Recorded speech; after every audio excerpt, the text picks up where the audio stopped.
Good evening, and thanks for joining tonight's TI Technology webinar hosted by Texas Instruments, where if you didn't have dinner, you might be in trouble tonight because we're going to talk a lot about pizza. The two presenters tonight, Brad and Todd, I think Todd's actually cooking a pizza. I'm not sure if he's going to try and eat it live on the air, but yep, heart-shaped. I didn't know you were doing that, Todd. Anyway, my name is Mike Houston, and I'm the moderator for this event. I teach algebra and calculus near Pittsburgh, where I use TI technology to make tough-to-teach, tough-to-learn concepts for all my students. And we're joined tonight by Brad Poznansky and Todd Graba. Brad's in his 28th year of teaching at Comswog High School. He's a firm believer that you never stop learning, and that is evident in his pursuit of new and innovative challenges made possible through TI technology. Brad is presented at local, state, and national, as well as international conferences. He coaches 3 varsity sports and loves to sail in the Caribbean. Who doesn't? Brad, thanks for joining us. Thanks for having us. And Todd is the STEM division leader at Crystal Lake South High School in Crystal Lake, Illinois.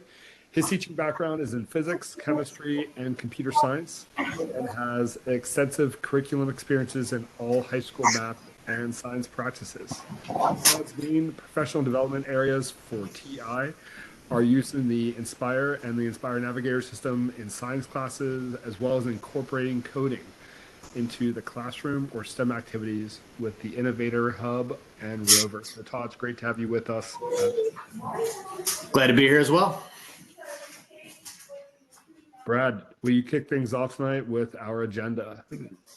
Well, welcome everybody, and glad you guys are with us tonight, and hopefully we can settle this debate that Todd and I have been having for years about whose pizza might be better.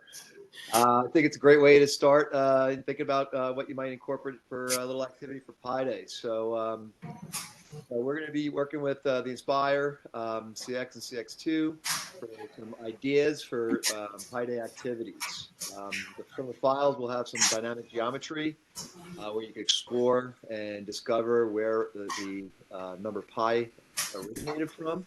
We'll be incorporating some spreadsheets with some data and statistics, as well as some graphing. We're going to be using Python coding language and TI draw coding commands to have some creative ideas. And also, we're going to have a little bit of a debate on rating equals. And at the very end, there'll be a drawing from this webinar.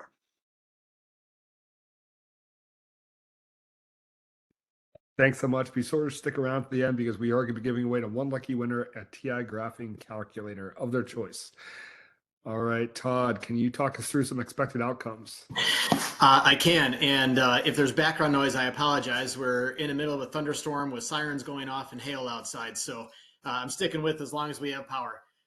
Expected outcomes tonight are hopefully being able to see how the TI-Nspire is used to create some dynamic documents to help us with lists and spreadsheets, with graphing, with coding and drawings, all kinds of different ways that we can use it to identify tools that will aid in student success and enjoyment, giving students some autonomy, giving them some freedom, some enjoyment in terms of activities they can do in the math classroom. And then also we'll take you through an inquiry-based activity to help engage students in some mathematical discourse and help them make some decisions on what truly makes the best pizza. So hopefully you'll enjoy what we go through tonight, have some takeaways for things to do in your classroom, and have a good Pi Day. Awesome. Thanks so much, Todd. We're going to be using the chat window tonight to send general messages. The session is being recorded. We will provide a link to the event certificate of attendance at the conclusion of the webinar. So with that being said, Brad, I think it is all yours to share your screen. All right. Share. So let's see where we're at right here. All right. So that's good. There we go. Screen. All right. So today we're going to have some use the TI draw and some math applications. So within my classroom, I love to engage some of our students with graphics. All right, it gives the students some creativity. You can see some of their artistic abilities, and it engages the students and they have a sense of ownership of what they just created on their screens with their Nspires. And also through this, I've discovered ways of integrating some of the trigonometry that we experienced in our Algebra 2 class and in our pre-calculus classes. So it's kind of like a nice way to actually show the students where some of these trigonometric applications can be applied. So that's a nice thing. Our coding is like we said, it's transferable life skill, going well beyond the mathematics. I believe it's also a nice way of doing some sort of problem solving. So just for the students to be able to achieve an end result and have many different ways of getting to the end result. I think that's kind of an important thing for the students to see, that there's more than one solution, or one approach, I should say, to an outcome. So what's also neat about this is the layering of a graphic, where they can see what comes first, what comes second, the sequential nature of coding. And it tends to kind of spur the students on to give them an enjoyment and a desire to pursue further classes in computer science, which is just a nice side, I won't say a side effect, but nice outcome from it. So we're going to take you through some activities. Our goal, Todd and I, we were discussing earlier today, we were chatting on the phone, and we're going to give you guys ideas. All right. So that's really what we're here to do. We're here to give you guys ideas of things you could possibly do, things that you might not have seen before. And we will give you like a link to a couple things that have been done on Pi Day webinars in the past. All right. So, it was really important that we try to do something that was original and different, and hopefully have a little fun with it. So the TI-Nspire has a draw command in which they can put graphics on the screen, right? And it incorporates math concepts. So as you can see here, we have a round circle, all right? It's my attempt at making a pepperoni pizza. And so we're gonna use various circle commands in there. A couple things that you can see here is, if you look in this center screen, the orientation and the dimensions of the screen are 318 pixels wide by 212 tall. However, your 0 point will be in the upper left-hand corner. So it gives a little bit different orientation for students who are so used to the center of their graphing calculator to be the origin. So it gives them a little bit more thinking to be done on where they're going to be, setting up their images. So a couple things to note. All right, down here I have this thing called Color Picker. All right, this is a great thing for the students to have. All right, it gives them the autonomy to pick whatever color they want for their graphics. Hopefully, they're not going to be putting this color green on their pizza, but who knows? We got St. Patrick's Day coming up, and maybe they have some shamrocks going on there. So within that, you can see where it's circled down here. That's where you get the red, the green, and the blue values of the color. And so within that, they're going to be able to set their color for their screens. Right. So here I'm going to take you through a real quick tutorial with this TI Draw program to show you how this comes about. All right. So if I pull up all right. So within the TI programming world, all right, you would open up, and we'll just open up a new one. You open up your documents, all right? You would add a new Python program, all right? And I'm going to call it Pizza Today, all right? And so we name our program. And one thing about this programming environment, all right, it's got various modules, all right? And so where we get to do the draw commands is in the TI Draw module. And within that, we have to add all the commands from that. So we're going to choose number 1. All right. And so with this, we get to have all sorts of different draw commands. All right. And it automatically defaults to drawing everything in the color black. And so we want to create a new color for this. All right. So the way we would do that, again, it's very menu based. All right. And I like to have my students talk their way through it and say, where do you want to go? We want to go to more modules. We want to go to TI Draw. And then what we want to do is we want to control something. So again, having them verbalize and talk about what they're going to be doing. All right, so we're controlling the color, right? And if you look down here at number 3, we can set the color. All right, and it gives it to us as R, G, and B, or red, green, blue values. All right, so one thing I did look up, I said, hey, cheese pizza, RGB, and the internet gave me a whole bunch of options. And so one that they came up with, and I'm going to put here, is 255 for our red, 172 for our green, and our blue was 14. All right, so that gives us the color of our pizza. And then now we want to draw that pizza. All right, so we'll go back to our menu. We got to get into our TI draw menu, which is number 4 here. And now we're going to create a shape. All right, so the shape that we want to do is a circle. All right, and you can take a look here, and there's a variety of shapes and commands that we can do. So what we're going to do is not only draw a circle, but we want to fill that circle in with that color. So we're going to fill that circle. All right, and here's where you get some math concepts built in here. Right, so to identify a circle, we need to have a center of that circle and a radius. All right, so again, we start now thinking about where's the center of the circle going to be, how big of a circle are you going to want, and there's a lot of give and take and play that can go along with this, right? So within that, it's nice. You start talking about the screen. They know if they want to put it in the middle of that screen, that to take that 318 width of the screen, divide it by 2, which will be 150. Oops, there we go. There it is, 159. Didn't do it. Hang on. There we go, 159. All right. Halfway down the screen is 106. And then you can create a various sizes of your pizza. We're going to make a radius of 100 pixels. All right. And so for the students to be able to check on what they just did, if we hit the control key and the letter R to run the program, all of a sudden there's their pizza, right? And they can add to that. They can make a crust on that pizza, and they can, create whatever toppings that they might want. And they might even want to try drawing lines across it to get various cuts and make it into slices of pizza. All right, we're going to do an activity with that right after this one. So within that, all right, you could have these pizza graphics, and again, we have a little deep dish there on the right. We have a little New York style on the left, and so you can take it to a whole different level, right? So I have some comments. Here's my crust, here's my pizza, and here's my pepperoni. And when I run this program,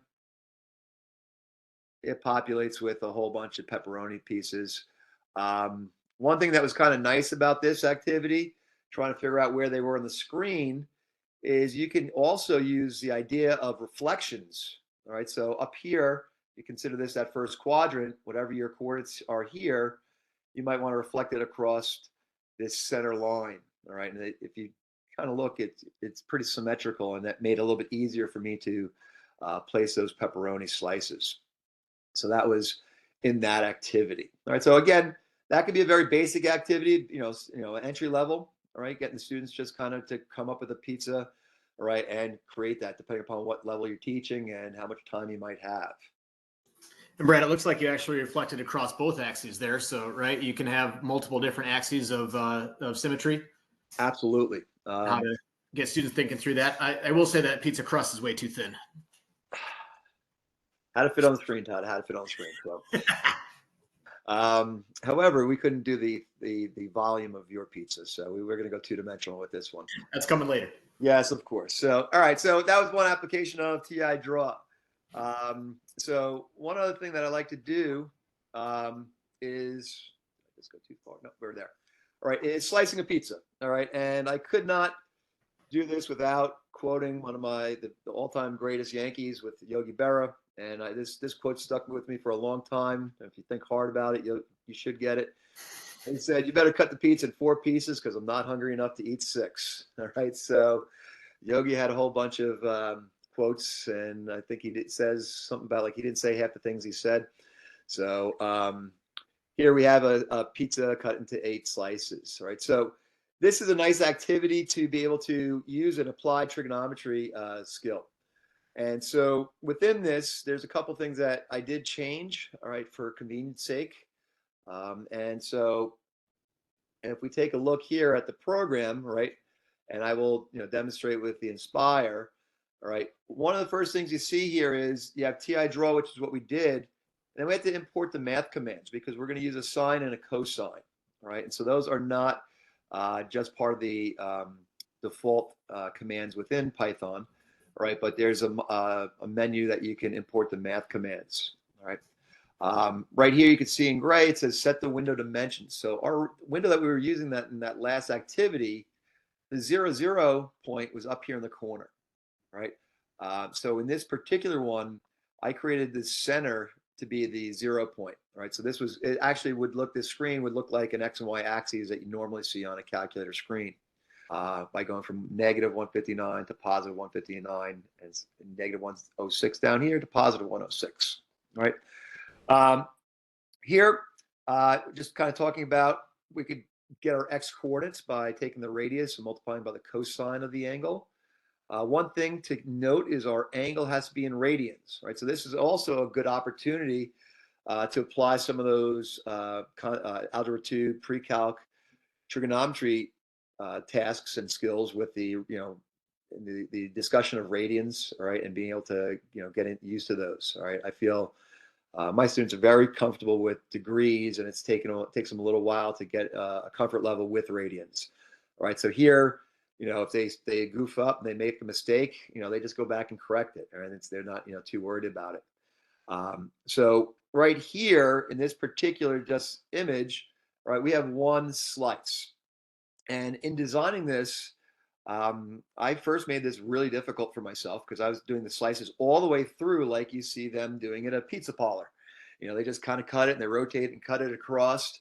And so I not only had to have this point here, I had to have the point on the other side of the circle. And so after many, many failed attempts at this, I realized, I'm like, well, if we just start picking points and use the origin, we could kind of rotate these slices all the way around this particular pizza. All right, so right here is just one of the slices. And so here, this draw line command, it's drawing this line of this black line, starting at the origin. So this is your first point, which is 0, 0. And then your X and Y, which we calculated right here, it's going to plot those as they are. So it's nice that if you save your value as a variable, you could just substitute it into this command. So that was kind of nice, all right? But right now, we don't even have a full slice of pizza. So what you can always, I'm always looking to push the envelopes with my students. All right. Sometimes, you get those students that are like, they're done right away. And so you have to challenge them and see, how far you can push them. So, we want to figure out if there's a way of coming up with a pizza that's sliced into a couple pieces. All right. And then you could try to say, hey, how about slicing it in more than, 4 pieces or 8 pieces. All right. And so with that being said, all right, here we are, slicing the piece. So now we're going to have co-presenter participation time. So Todd's going to tell me, we're going to run this program. And here it is. It says we have to decide how many slices you'd like, Todd. All right, we're going to do this like a little kid's pizza party. So we're going to slice this thing into like 30 slices. 30 slices. Wow. All right. You're trying to get a little tiny. All right. We'll do 30. All right. Let's see what happens. It's possible. Yeah, look at that. Look at that. You got a whole kids party out of one pizza. Nice. Nice. Great quote, Myra. I like it. All right. Yogi's not that hungry. All right. So let's go with 4 then. Let's go Yogi style. 4 slices. There they are. That's better. All right. Now, Todd wants, when I was demoing this program for him, he said, well, why has it got to be a factor of 360? What happens if it's not?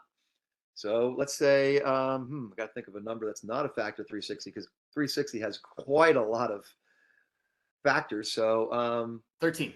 13. That's a great number. Or we're going to do 49. That was one of our guests. Yeah. So here we got that, right? And so I built into the program of, hey, you're going to have to try that again. So it's realizing what it's doing and what the slices are. So just to give you a little look underneath the hood of this program, we'll go back. All right. And so after the input statements, all right, you'll notice this set window command, which is, what we had in that other program. All right. The colors is for the effect of the pizza. And the pen size is, talking about the size of the crust, all right? So that's just so you can vary the thicknesses of your pens and your lines. And so this command up here, it's a nice way of kind of integrating a little modular, piece where if they divide, it doesn't divide evenly, all right? It won't execute the command. And then we built in a for loop, so that way it'll just keep populating it around the entire pizza. All right, so that was, and at the end, if it wasn't a factor of 360, we spit it back and you can see it from there. So that's where that program comes in, little play. I decided I was going to make it, how many? 180 slices.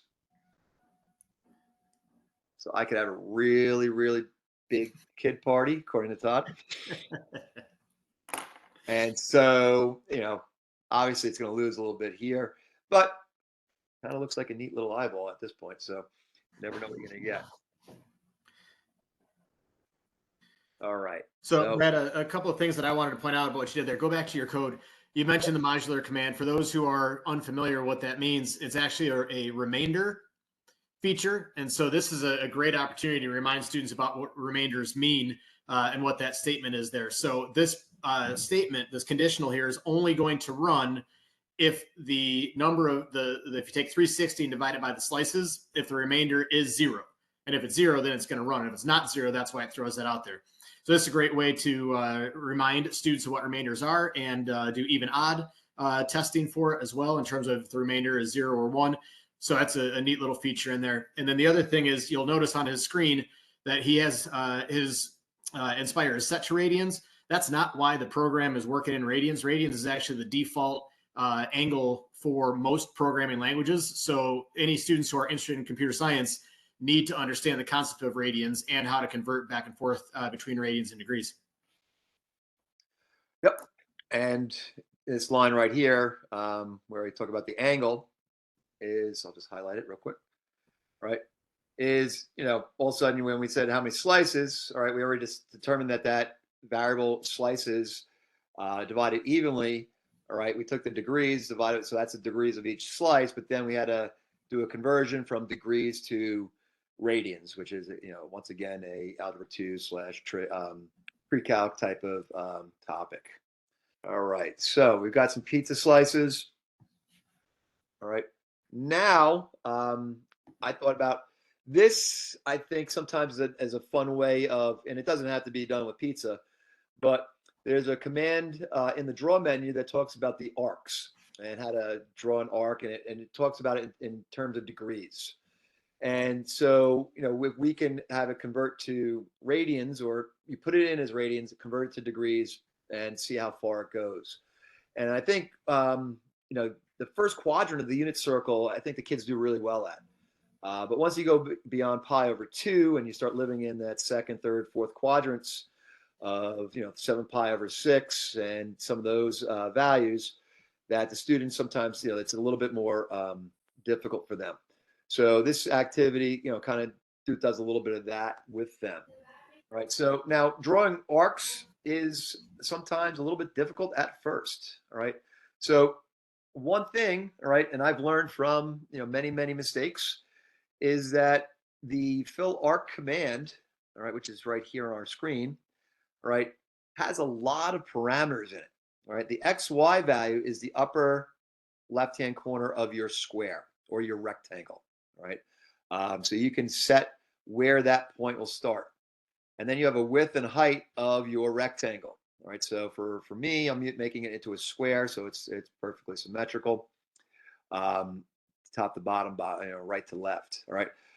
Now, our start angle, you can determine where this arc is going to start. If you start at 0, it'll be right here or kind of, if you're looking at the unit circle over here, this would be where you're starting. If you started at 0, you could start it at 90. All right, you could start it over here at 180 and so on. Anywhere along that circle, your start angle could be a negative angle. All right, so you could be going backwards this way, or clockwise, not necessarily backwards, but clockwise. All right, and then finally the arc angle. How much of the arc do you want to actually fill in or draw? Right. So once you have this rectangle set up, and there's actually a draw rectangle command, and that's how I got this dotted line. All right, I kind of visualize it first where it was. Right, so and I'll do that a lot if I'm doing any drawing, and then I will usually just delete that rectangle. All right, so that helps us out a little bit. So in the program, and this is a really short little program to be able to create. Again, a little bit of input, how many radians do you want to have? All right, because this draws it in degrees, I'm tricking the kids into thinking it draws it in radians. All right, and as a track coach, I trick kids into running. As a math teacher, I trick kids into doing some math that they might not want to do at times. All right, so it's one of the tools of the trade. And so here they just think it in radians. How many do you want? So unfortunately, we can't put it in as a fraction itself, right? So putting in his two input values of a numerator and a denominator. And here we do have that radian angle. We're converting it into degrees, right? 180 times the angle. And so that's where this radian angle is down here, right? So if we want to just take a look at this program, all right, where are we going? Next one, here it is. All right, arcs and radians. All right, so we run this first program. All right, we get to say, well, what do you want your numerator to be? So Todd, please pick an arc length for us. How many degrees? I'm sorry, how many radians do you want to graph? Let's go 5 for a numerator. All right. Can we do a 3 for denominator? How about that? Let's try that. All right, so then, all right, prints it out. It's going to be 5 pi over 3. All right, so then it waits a little bit, and there's 5 pi over 3. That's a good slice. I almost made Pac-Man. It does look like Pac-Man. All right, so that's a nice, healthy-looking slice. All right, so that's for a hungry man. So we could do that one more time. So then we run it again, and you could do something just as simple as pi 1 pi over. Let's make it pi over 4. All right. There it is. All right. So that's actually the size and dimensions of 1 slice and an 8 slice pizza. So I recently went to pick up a slice of pizza at my local pizza parlor, and I said, well, how much would you like? And I told him I'd like pi over 4 radians. Guy behind the counter was a little confused. All right. But the younger guy who must have been a junior in high school said, oh, he wants a slice. So, it was good to know that they figured that one out. So now you can take this to the next level. All right. And this one here is the same program. However, all right, this is a pepperoni pie. So if we do something like, 7 pi over 6. And this one, as we get bigger and bigger, we'll start filling in with the pepperoni. All right, and a little error there for my pepperoni. All right, a little overflow on that one. All right, so those right there are just some ideas to put out there. Like I said, it's just you don't have to do all that. You could just have it draw some arcs and so on. And those are just some of the ways we can show those. So throwing this back over to you, Todd.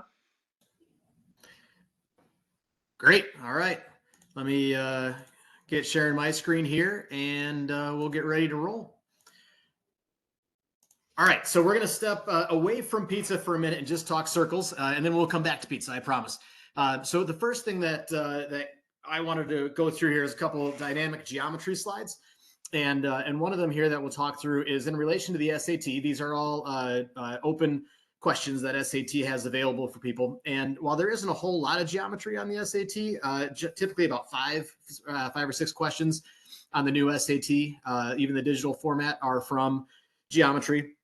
But for some reason, they absolutely love asking questions about circles, circle graphing, and then also circle diagrams like these. And having students look through arcs and central angles are two of the big things that they like to go through. So here's just some examples of different types of SAT-based questions. The SAT is coming back in prevalence. A lot of schools that were test optional are coming back to test mandatory. And so these are some ways that students can do these problems that they can do really well, getting some extra points. You notice these two on the right here. These are both questions that students tend to really struggle with because they actually have to put an answer in rather than just be able to guess their way through. So this is these are a couple that we have had our kids recently at my school go through and practice, and I can tell you it was not pretty, the results the first time around. And so I wanted to create a dynamic slide that helps students understand what was happening within the circle and how to do some of these calculations here. Back on this slide here, this actually brings in some great triangle reminders in terms of you got this angle here that they give you is 20 degrees. And then based off of that information and that these are radii of the circle, you need to figure out what is this arc length going across here. And of course, the answer that they expect is in radians for the answer. So kids need to be able to recognize you have an isosceles triangle, be able to figure out what this angle is, and then from there, be able to calculate the length of this arc coming across. So there's a lot of steps here, and there's a lot the kids need to understand to be able to answer that question. So this document here is set up as a way to help students hopefully be able to visualize what's happening and have some discussions in the classroom. So this is using geometry, so no coding involved. This is a geometry page. And what I did is I created a circle. And in the circle, I put in some different segments going from the center of the circle out to the outside. This is measuring here. This is measuring the circumference of the circle, and you can actually change the circle size. And as you change and drag the circle, it automatically will calculate the length around the circle, technically is what that is measuring.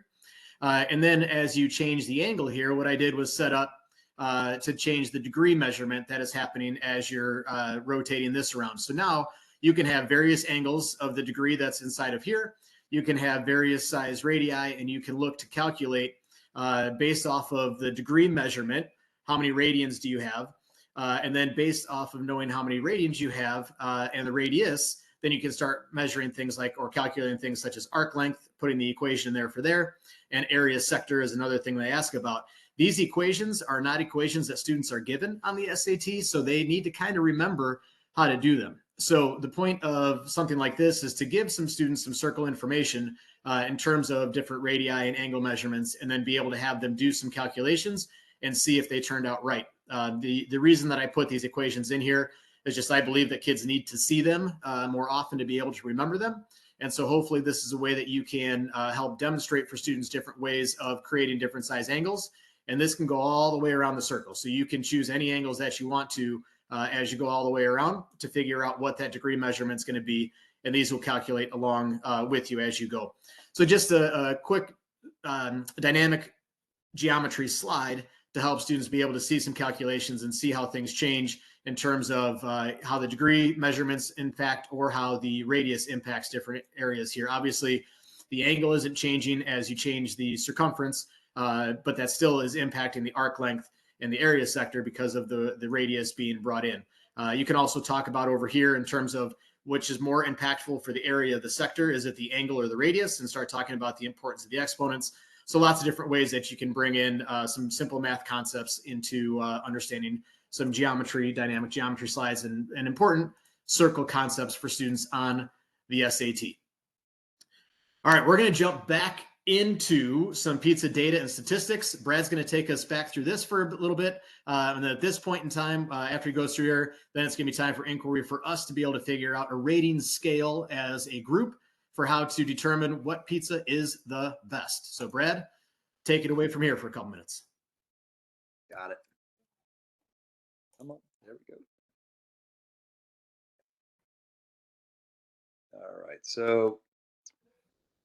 All right. So this slide here, I've taught Algebra 1 for a long time, and a lot of data and statistics that we work with there, mean, median, modes, and display of data. So I was able to discover a treasure trove of pizza data, which was fantastic. And so this little picture I had to mention in the corner here, Pie Artisan Pizzeria. I happened to be fortunate to be on vacation back in 2016 in Maui, and was walking down the street in the town of Lahaina, and I saw this pizza place, and I was like, that's a math person's pizza place, right? And had to include it in our slide deck because unfortunately with the fire that was tragedy in Lahaina, this was along that area of stores and the entire town that got wiped out. So just in memory of just a lot of good people there who suffered some tragedy. So I just wanted to include that for those folks. All right. So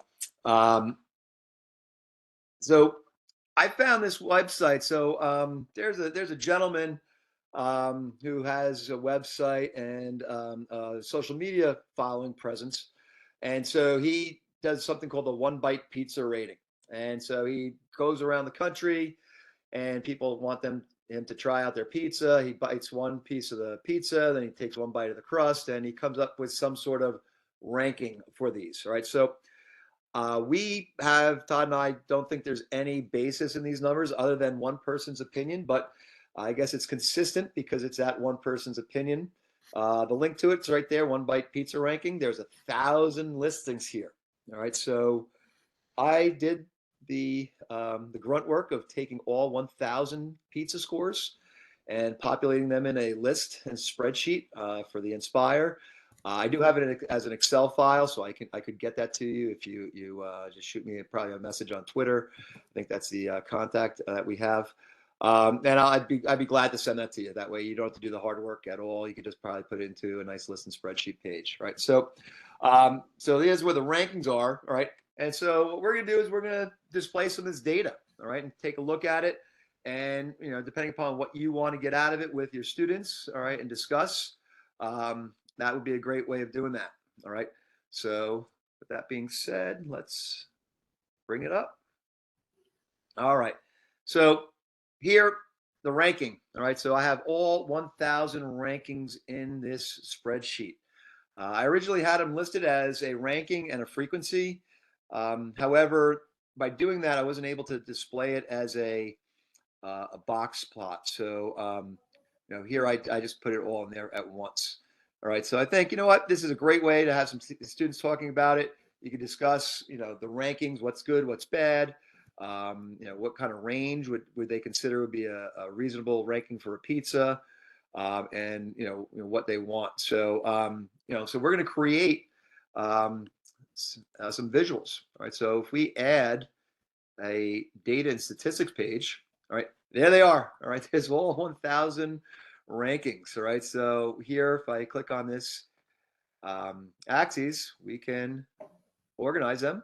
And here's our giant dot plot. All right. So you could look at this. You could talk about the distribution. All right. Is it a normal distribution? Does the distribution have a skew? All right. If it does have a skew, is it skewed right? Is it skewed left? All right. So again, you could elicit some discussion. And one of the nice things about this, I feel, is it's just real data that they could see that was on a web page. All right. Not necessarily like a worksheet where they just inputted a couple pieces of data. All right. So with that being said, all right, we might want to take a look at this as a box and whisker plot. All right. So if we go to menu, all right, we want to change the plot type, we just choose number 1. All right. And we have different types of plots we can put here, but we're going to choose number 2 for box plot. And what I thought was interesting about this, all right, there was only 110. All right. And then this 9 over here was not much. And then your bulk of it was between, your lower quartile, which was 6.6 and 7.7. That was where, 50% of the data was. Quite a few outliers over here. Right? You can see those at the low end, right, and an outlier over here at the high end. Right, that perfect score that they had. I think that was probably his hometown pizza place. He couldn't give him less than a 10 if it was his hometown pizza place. So so there's a box and whisker plot. All right, we could change this into a histogram. Take a look at it that way. All right. And we could also change the bin settings, all right? And we want to make them equal width. We can make them all width of 1, and we're going to line them at line it at 3 here, all right? And then you could get yourself a nice histogram, all right, for them to look at and discuss, all right? Or you could align it at 3.5, and then you would have, this is from 3 to 4 and so on, right? So again, you could have those discussions about these pieces of data. One other thing, being an Algebra 1 teacher, we had to sometimes calculate standard deviations and the means. All right, so we add a calculator page, and then we do some statistical analysis. All right, number 6 is number statistics. Do some stat calculations. All right, and we do some one variable statistics. We have a list, one list, and we want the ranking here, and then we click on OK. Here we can see, all right, our mean. All right, so the average ranking was 7.04. All right, our standard deviation, all right, was 1.1. And then we have our 5-number summary with our mins, our maxes, our lower and upper quartiles, and then our median value. All right, so again, you have a variety of ways of displaying data, right? Now, when you look at that rankings page, not only had the ranking, but it had what state they were from. So since Todd and I are, always having a debate on who's better, New York or Chicago style pizza, I thought it'd be great to kind of create a way of visualizing the states and how many states were represented and the frequency of those states. All right, so I went through them and got all 1,000 of them and populated them into this list. And so, and I don't do this much in class, but I'm definitely gonna start doing more of it. Is we're gonna put them here. We're gonna put the states. All right, to get lined up nice in here. And if we right click and we do a Y summary list and put the frequency here, we could see the frequencies of the states. If you're having a hard time seeing this really tall brown one, it looks like it has the initials NY, but clearly bias on his preference of areas. I believe this person must be located East Coast. Well, I've accounted for that, Todd. So with the plot top, I thought, what better plot type to have today than, yes, ladies and gentlemen, number 9, we have a pie chart of the states and their frequencies. So if you take a look here, New York's not half. It's, I think, 43 or 44%. That's pretty representative. Checking out over here, I see Illinois. That's where Chicago is when I went to my geography class, and that was only 2.7%. So I don't want it to sound like it's biased. Yeah, it's hard to see. So now there was a lot of Pennsylvania. They even have pizza there.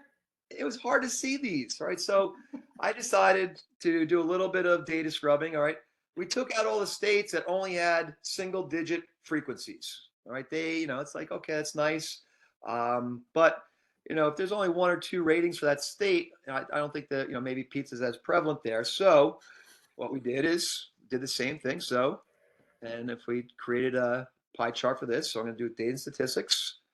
We put the state. We're going to do the forced or EDS Y summary, and we're going to make that the frequency. And then, so it's kind of a nice cleaner graph. And wow, look at that. New York's still one of the more popular ones, Todd. And so we're going to make that a pie chart.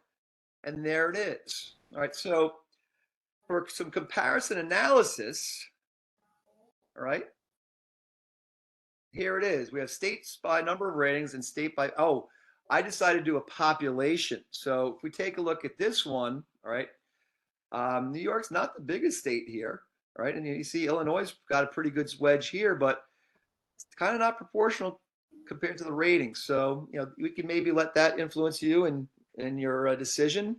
But before I turn it back over to Todd, Mike is going to put out a poll because you guys are willing participants, we hope.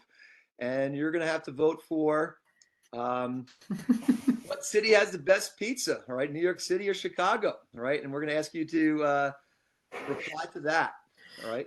Clearly, this guy needs to improve his travel budget and come out, watch Cubs game, and go from there with it. So we'll let people, while I switch over here, get their votes in, and we'll pull up this next activity. Now, Brad, when I am going through this next activity here, I am going to be sharing my screen and not be able to see the chat, but I'm going to need participation from the audience. So you're going to have to let me know some of the ideas that are coming through from the chat. All right.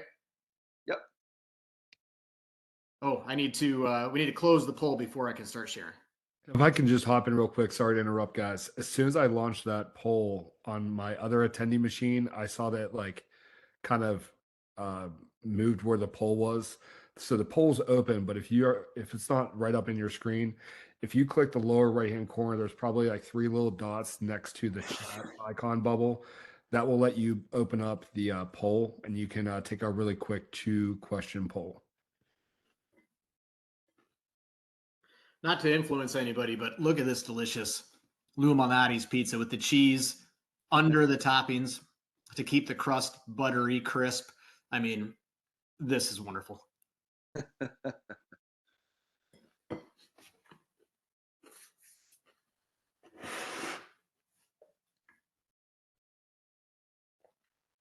Brad, if we could, or Mike, if we could stop it at the 3-minute remaining mark, if it's possible to. That'll give everybody enough time to vote. And then we'll move on. I better get my vote in. Oh. I get the vote too. All right. Whew, I made it. Don, I'm with you.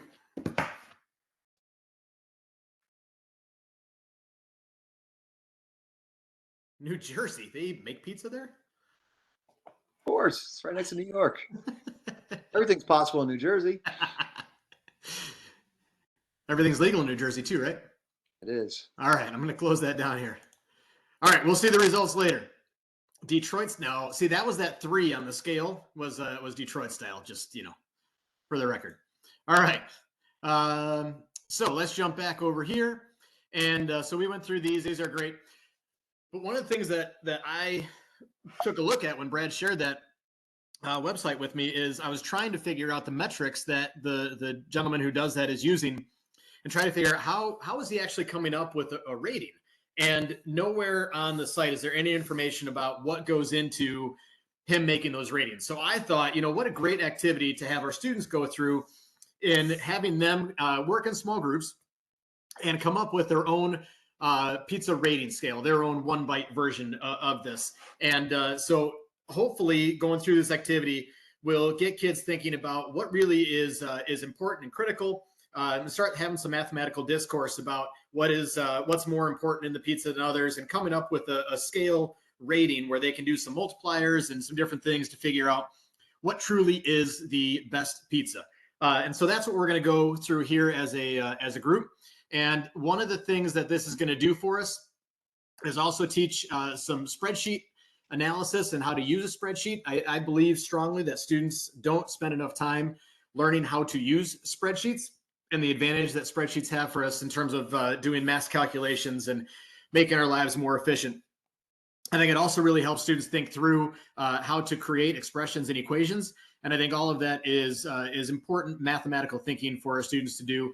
And whether they're going to go on to be mathematicians, scientists, business people, it doesn't really matter. I want them to be able to take these concepts and figure out how to make more general statements that will do these calculations for them. So we're going to go through this activity together. And let me switch to a different screen here. So these are the directions that I have. Determine critical parts of the overall taste of the pizza. Weight them in importance. Is the crust more important than the cheese? If so, how much more? Is the sauce the boss? Do toppings matter? So first thing that we need to think through is, what is a taste rating scale and how can we calculate that?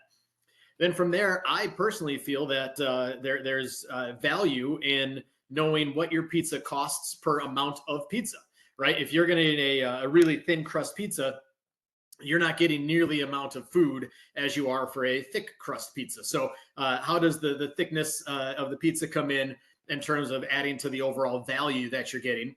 And then how does the taste and the value, how do those pair together to be able to give you the overall rating of truly what is the best pizza? So that's what we're going to go through together. And Brad, this is where I need your help from people putting some information in the chat. So let's go through first and come up with a pizza taste rating scale. So I put a couple different pizza types in here, New York style and Chilicious pizza. And so I want people to first of all put in the chat, what are some things that we should consider in terms of what determines the quality of the taste in the pizza? What are different factors that we should consider? Brad, what are some people put in the chat? We got sauce. Sauce, all right. With the New York accent. Then we got some sauce. Is that it? Is that the only thing that matters? Fresh ingredients, cheese, crust. Cheese, good. Crust, all right. Type of cheese. Ingredients, all right. I'm not sure there's a whole lot more that we could have in there for that. So those are all good. Now we'll go ahead and set these to a 1 to 5 rating scale, where 5 will be the best and then 1 will be the least. So the next thing to figure out is, of these different items that we have here, are any of these going to be, so this will make a taste rating for that. So one of the things that I want to figure out is, are any of these more important than the others? And if so, by how much? So let's go ahead and just rank these as 4 being the most important. So I'm going to write these down on my paper as we're going: sauce, cheese, crust, and ingredients. So let's start with this. What is the most important? Brad, just kind of look through the volume of answers that come in, and which one pops out to you as being the most frequent answer people are putting in. I'm going to go with crust. Crust. All right. So crust is going to be a multiplier of 4. What's the next most important? The sauce. Sauce comes in at a 3. And then I saw a bunch of stuff with how it's cooked. how it's cooked. Well, yeah, we could do that. Let's stick with the ones that we got now. We'll go with toppings. How's that? Toppings. All right. So ingredients we'll use for that will be 2. And then cheese will be a 1. All right.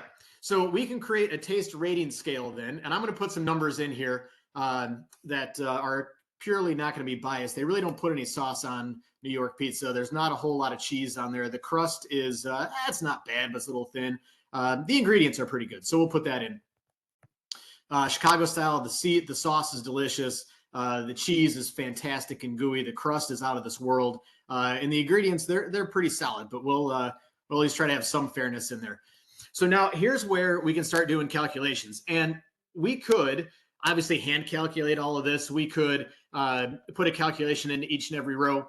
But one of the things that's super helpful, of course, about spreadsheets is the ability to fill information or have an overall calculation that goes through. So we can do that here in this row of the spreadsheet in the Nspire, and we can start putting things in. So sauce was the first one. That's in column B. So we'll put this in as a calculation now, where we're going to say whatever is in column B.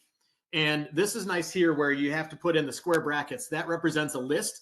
In most coding languages, that's where you're going to put a list is going to be inside of square brackets. And so we're teaching the kids some coding syntax as well. And that we said was going to be a multiplier of 4. Then we're going to add to that, what was next? The crust was. So we can change this to D.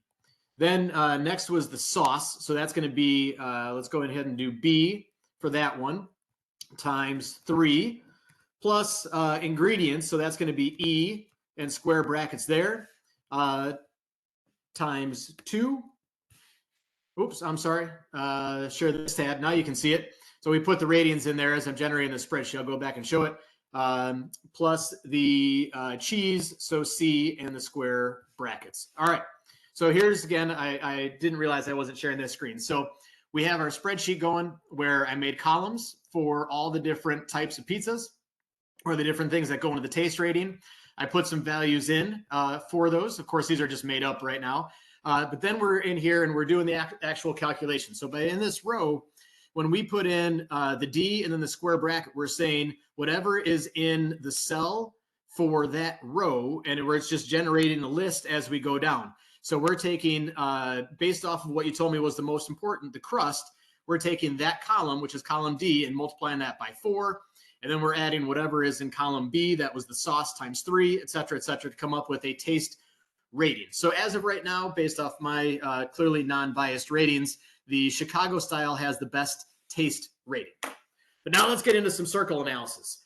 So when we're talking about a pizza, how is the size of a pizza determined? When you order and it says like 14 inches, 16 inches, 18 inches, what is that actually measuring in the pizza?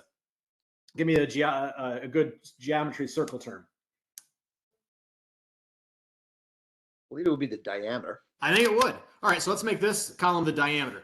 Now, if what I said was, or what I saw online was correct, a New York style pizza is going to be 18 inches in diameter, and a Chicago style pizza is going to be 14 inches in diameter. All right. Well, if we want to figure out the space that a pizza takes up, what are we actually going to be calculating in terms of that circle?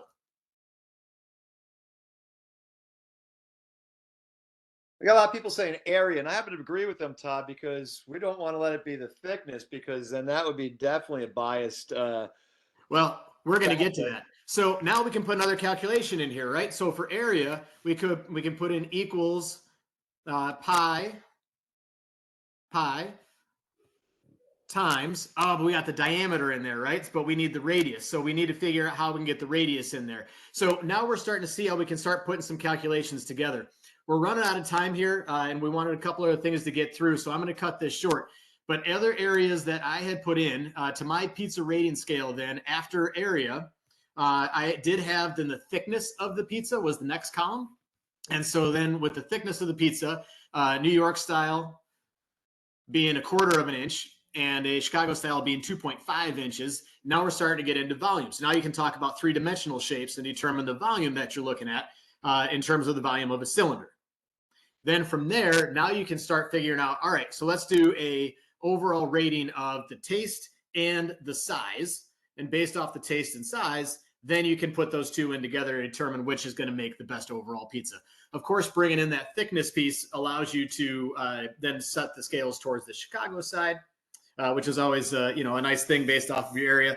But I think it's also important to start having students think through bias and start thinking through as they're starting to look at studies or analyses that are done. Start looking for some of these areas where the data may be skewed by who is doing the study, why they're doing the study, who's sponsoring the study, the location where the studies are done.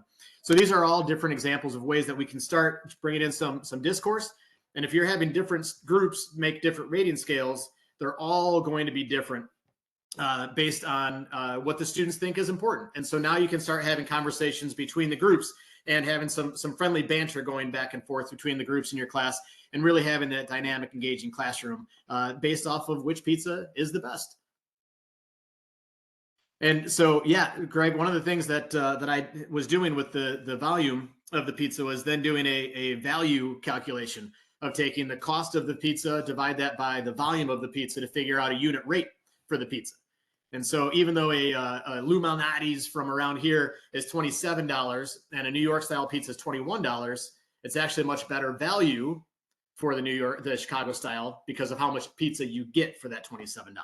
So real good ways to bring in a whole lot of different discussion pieces of what is critical, what isn't critical, how can you use this information in a variety of different ways, reinforcing a lot of geometric concepts, building those spreadsheet skills. I just put in the chat real quick, just one final note.